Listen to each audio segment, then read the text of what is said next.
രേവതി നക്ഷത്രക്കാരുടെ വൃക്ഷം ഇലിപ്പ എന്നുകൂടി വിളിക്കും. ഇലിപ്പയുടെ ഫലം ഭക്ഷ്യയോഗ്യമാണ്. മധുഖ ലോഞ്ചിഫോളിയ എന്നാണ് അതിൻ്റെ ശാസ്ത്രീയ നാമം. നിത്യഹരിത വൃക്ഷമാണ്. കാണാൻ ഭംഗിയുള്ള ഒരു വൃക്ഷം. ഔഷധമാണ്. വൃക്ഷത്തിൽ നിന്ന് തേൻ കിട്ടാറുണ്ട്. മധുരതരമായി സംസാരിക്കുന്നവരും കടുപ്പം കുറഞ്ഞ മനസ്ഥിതിക്കാരുമാണ്. അവയവപുഷ്ടി, ശൗര്യം, പ്രതാപം, മത്സരബുദ്ധി, ആരോഗ്യ ദൃഢഗാത്രരായിരിക്കും. ഈ വൃക്ഷവും സൗഹൃദത്തിന്റെ പ്രതീകമാണ്. സൗന്ദര്യമുള്ളവരും മധുര സ്വഭാവമുള്ളവരും വിദ്യാസമ്പന്നരും. മധുരമുള്ള ഇലിപ്പപ്പൂക്കൾ ഭക്ഷ്യയോഗ്യമാണ്. വീടും ഉറപ്പുമുള്ള തടി. കെട്ടിടത്തിനും വഞ്ചിക്കും നിർമ്മാണത്തിനും ഉപയോഗിക്കാറുണ്ട്. പ്രകാശാർത്തിയായ മരമാണ് നിത്യഹരിത വൃക്ഷമായ ഇലിപ്പ. ഉത്രട്ടാതിയുടെ കരിമ്പന, ബൊറോസസ് ഫ്രാഗ്ലിഫർ, ലേഖ്യപത്ര, ധ്വജമുദ്ര എന്നൊക്കെ വിളിക്കുന്ന ഈ ഒറ്റത്തടിമരം പുരാതന കാലത്ത് എഴുത്തോലയായി ഉപയോഗിച്ചിരുന്നു. കുളിർമയും മധുരവും ഒന്നിച്ചു തരുന്ന പനനൊങ്ക് ആരും ഇഷ്ടപ്പെട്ടു പോകും. ഇളം കായും പക്വഫലവും ഔഷധ ഗുണമേറിയ ഭക്ഷ്യവസ്തുവയാണ്. പനങ്കായ ശീതള വീര്യമുള്ളതിനാൽ വയറുകടിക്കും അതിസാരത്തിനും മരുന്നായും ഉപയോഗിക്കുന്നു. ചൂടുള്ള സ്ഥലങ്ങളിലാണ് പൊതുവെ വളരുന്നത്. ഒറ്റപ്പെട്ടു പോയാലും തല ഉയർത്തി നിൽക്കുന്ന വ്യക്തിത്വത്തിന് ഉടമകളായിരിക്കും പൊതുവെ നക്ഷത്രക്കാർ. ഉറച്ച തീരുമാനം.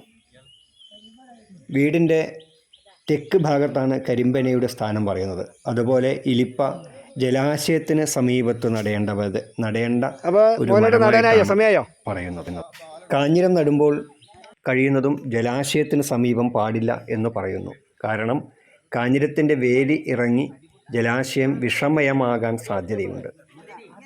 അത്തി തെക്കും ഇറ്റി വടക്കും ആണ് പറയുന്നത്. അതുപോലെ മുള്ളുള്ള മരങ്ങൾ പൊതുവെ ഭവനത്തിന് സമീപത്ത് പാടില്ല എന്ന് പറയുന്നുണ്ട്. പ്രത്യേകിച്ച് കരിങ്ങാലി വീടിന് സമീപത്ത് പാടില്ല. അതുപോലെ വീട്ടിൽ നടാൻ, ഭവനത്തിനടുത്ത് നടാൻ പാടില്ലാത്ത ഒരു മരമാണ്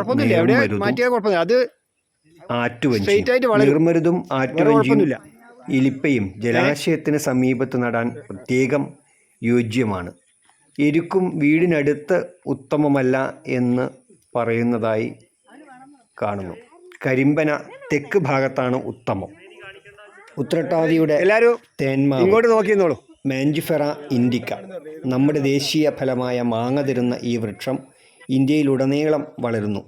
വിത്തും കായും ഇലയും പുഷ്പവും ഔഷധ ഗുണമുള്ളതാണ്. വീടിൻ്റെ എല്ലാ ഭാഗങ്ങളിലും മാവ് നടാവുന്നതാണ്. ശിവന്റെ തപസ്സിളക്കാൻ കാമദേവൻ അയച്ച ബാണപുഷ്പങ്ങളിൽ ഒന്ന് മാമ്പു ആയിരുന്നു. തടിക്ക് ഈടും ഉറപ്പും കുറവാണ്. മാവില ദന്തധാവനത്തിന് ഉപയോഗിക്കുന്നു. നിത്യഹരിത വൃക്ഷമാണ്. എല്ലാവർക്കും പ്രിയങ്കരായിരിക്കും പൊതുവെ പൂരട്ടാതി നക്ഷത്രക്കാർ. മാമ്പഴം രക്തത്തെ ശുദ്ധീകരിക്കും, വിരശല്യം ഇല്ലാതാക്കും, ഹൃദയത്തിന് ഗുണകരമാണ്. പഞ്ചവടിയിലും ചിത്രകൂടത്തിലും മാവുണ്ടായിരുന്നു. ദീർഘായുസുള്ളവരും മൃദുല ഹൃദയരും പുഞ്ചിരി തൂകുന്ന പ്രകൃതത്തോടു കൂടിയവരും കുട്ടികളും മുതിർന്നവരും ഒരുപോലെ ഇഷ്ടപ്പെടുന്നവരും, എല്ലാവർക്കും ഇഷ്ടപ്പെടുന്നവരും ആരോഗ്യവും ആയുസ്സും ഉള്ളവരും സഹൃദയരും ആയിരിക്കും പൊതുവെ ഉത്രട്ടാതി നക്ഷത്രക്കാർ. അതുപോലെ നമ്മുടെ ഓരോരുത്തരുടെയും നിത്യജീവിതത്തിൽ എന്നും വളരെ പ്രാധാന്യമർഹിക്കുന്ന ഒരു മരമാണ് മാവ്. ചതയ നക്ഷത്രക്കാരുടെ വൃക്ഷമായ കദംബ നിപ, നിയോലെമാർഷ്യ കടുംബ, വലിയ ഇലകളും തിരശ്ചീന ശാഖകളും ഈ മരത്തിൻ്റെ പ്രത്യേകതയാണ്.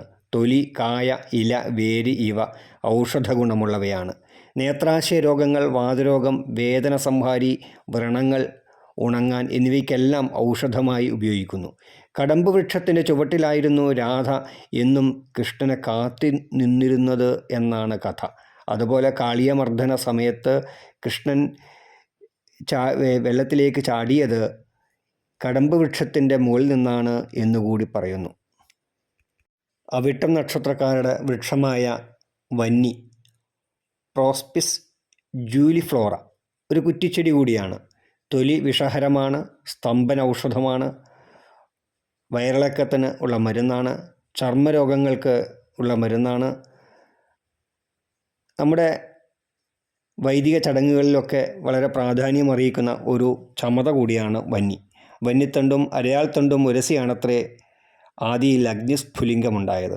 ഇതൊരു പച്ചില വളമാണ്, മുള്ളുള്ള ഒരു മരം കൂടിയാണ് വന്നി. തിരുവോണം നക്ഷത്രക്കാരുടെ വൃക്ഷമായ എരുക്ക്, കൾട്രോഫിസ് ജയജാൻറ്റിയ, ക്ഷീരപർണി ഒരു കുറ്റിച്ചെടിയാണ്. ശക്തിയുള്ള ഒരു വിരേചന ഔഷധമാണ് ഇതിൻ്റെ ഭാഗങ്ങൾ. വേര്, കറ, പൂവ്, ഇല എന്നിവ ഔഷധമാണ്. എക്സിമ എന്ന ചർമ്മരോഗത്തിന് ഔഷധമായി ഉപയോഗിക്കുന്നു. വെള്ള എരുക്ക് വളരെ കൂടുതൽ ഔഷധമുള്ള ഒരു കുറ്റിച്ചെടി കൂടിയാണ്. വീടിന് സമീപത്ത് അത്ര യോജ്യമല്ല എന്നുകൂടി പറയുന്നതായി കാണുന്നു. പ്ലാവ് വീടിൻ്റെ എല്ലാ ഭാഗങ്ങളിലും നടാവുന്ന ഒരു മരമാണ്. എന്നാൽ ആറ്റുവഞ്ചി വീടിനടുത്ത് നടാൻ പാടില്ല എന്ന് വൃക്ഷായുർവേദ ഗ്രന്ഥങ്ങളിലെല്ലാം പറയുന്നു. ജലാശയത്തിന് സമീപം നടാൻ പറ്റിയ ഒരു മരമാണ് വഞ്ചി അഥവാ വഞ്ഞി, ആറ്റുവഞ്ചി. വീട്ടിൽ നടാൻ അനുയോജ്യമായ ഒരു മരമാണ് ഇലഞ്ഞി. വീടിൻ്റെ മുൻപിലോ കിഴക്ക് ഭാഗത്തോ ഒക്കെ അനുയോജ്യമാണ്. വളരെ നല്ല സുഗന്ധവും നല്ല അന്തരീക്ഷവും പ്രദാനം ചെയ്യുന്ന ഇലഞ്ഞി എല്ലാ വീടുകളിലും നട്ട് പരിപാലിക്കാം. നീർമരുത് വീട്ടിൽ നടുന്നത് ഗുണകരമല്ല എന്ന് വൃക്ഷായുർവേദ ഗ്രന്ഥങ്ങളിലെല്ലാം കാണുന്നു. അതുപോലെ കൂവളം, എല്ലാവരും സ്വന്തം വീട്ടിൽ ഒരു കൂവളം നട്ട് പരിപാലിക്കുക. ഇരുവശത്തും നടാം, പുറകിൽ നടാം, കോൺരാശികളിൽ നടാം, കിഴക്ക് ഭാഗത്ത് നടാം. ചിത്രനക്ഷത്രക്കാരുടെ വൃക്ഷമായ കൂവളത്തെ പോലെ തന്നെയാണ് പ്ലാശും. ഭവനങ്ങളിൽ ആദ്യം നടേണ്ട വൃക്ഷമാണ് പ്ലാശ്. വൃക്ഷായുർവേദ ഗ്രന്ഥങ്ങളിൽ പറയുന്നു, ഇറ്റി വടക്ക്, അത്തി തെക്ക്, പേരാൽ കിഴക്ക്, അരയാൽ പടിഞ്ഞാറ്. നേരെ വിരുദ്ധമായി വരരുത്, അത് ദോഷകരമാണ് എന്നുപോലും പറഞ്ഞു കാണുന്നു. നാഗമരം വീടിൻ്റെ വടക്ക് ഭാഗത്ത് ഉത്തമമായി കാണുന്നു. ഒന്നുകൂടി സൂചിപ്പിക്കാം, വൃക്ഷങ്ങളിൽ നെല്ലി പടിഞ്ഞാറും വടക്ക് വീടിന് ചുറ്റും നടാമെന്നും, അത്തി തെക്കും ഇറ്റി വടക്കും, പേരാൽ കിഴക്കും അരയാൽ പടിഞ്ഞാറും, മുള കന്നിമൂലയിലും, നാഗമരം വടക്കും, ഇലഞ്ഞി കിഴക്കും, കരിമ്പന തെക്കും, എരിക്ക്, നീർമരുത്, വഞ്ചി എന്നിവ വീടിനടുത്ത് പാടില്ല എന്നും ജലാശയത്തിന് സമീപമാണ് ഇവ നടേണ്ടതെന്നും പ്രത്യേകം പറയുന്നു. പ്ലാവ്, പ്ലാശ്, ഞാവൽ, 24 ഇവ വീട്ടിൽ ആദ്യം നടേണ്ടതാണ് എന്ന് കൂടി പറയുന്നു. കാഞ്ഞിരം ജലാശയത്തിന് സമീപം പാടില്ല എന്ന് പറയുന്നു. കൂവളം തെക്ക് പടിഞ്ഞാറ്, മുൻപിൽ ഇരുവശം, പുറകിൽ കോൺട്രാശിയിൽ, കിഴക്ക് ഭാഗത്ത് എന്നുകൂടി പറഞ്ഞു വയ്ക്കുന്നു. അതുപോലെ വേങ്ങയും പ്ലാശും താമരയും ഒരുക്കുന്ന ഭവനത്തിലെ ഒരു ഉദ്യാനം നിർമ്മിക്കുകയാണെങ്കിൽ അവിടെ ഒഴിവാക്കാൻ പാടില്ലാത്തതാണ്, നിർബന്ധമായും നടേണ്ടതാണ് എന്ന് പറയുന്നു. മാവ്, പ്ലാവ്, വാഴ, അയനി, താളിമാതളം എന്നിവ ഉദ്യാനങ്ങളിലും ഗൃഹങ്ങളിലും വളരെ വീടിനടുത്ത് നടരുത് എന്ന് പ്രത്യേകം പറയുന്നു. ചെമ്പകം, അത്തി, പാരിജാതം, അയനി, താളിമാതളം, വേപ്പ്, അശോകം, പുന്നാകം, നെന്മേനിവാക, ഞാഴൽ എന്നിവ മംഗളകരമായ സസ്യങ്ങളെന്നും ഇവ ഉദ്യാനത്തിൽ നടണമെന്നും പറയുന്നു. മുള്ളുള്ള മരങ്ങൾ ഒഴിവാക്കണമെന്ന് പ്രത്യേകം പറയുന്നു. വസതിയുടെ ഇടതുഭാഗത്തോ പടിഞ്ഞാറ്, വടക്ക്, കിഴക്ക് ഭാഗത്തോ ഉദ്യാനം ഉത്തമമെന്ന് വൃക്ഷായുർവേദ ഗ്രന്ഥങ്ങളിൽ പറയുന്നു. അതുപോലെ വൃക്ഷായുർവേദ ഗ്രന്ഥങ്ങളിൽ കാവുകളിൽ നടാൻ പറ്റിയ മരങ്ങളെക്കുറിച്ച് കൂടി പറയുന്നു. വരിക്കപ്ലാവ്, ആഞ്ഞിലി, കുമിഴ്, കടുക്ക, ദേവദാരു, അശോകം, ചന്ദനം, പുന്ന, വേങ്ങ, ചെമ്പകം, രുദ്രാക്ഷ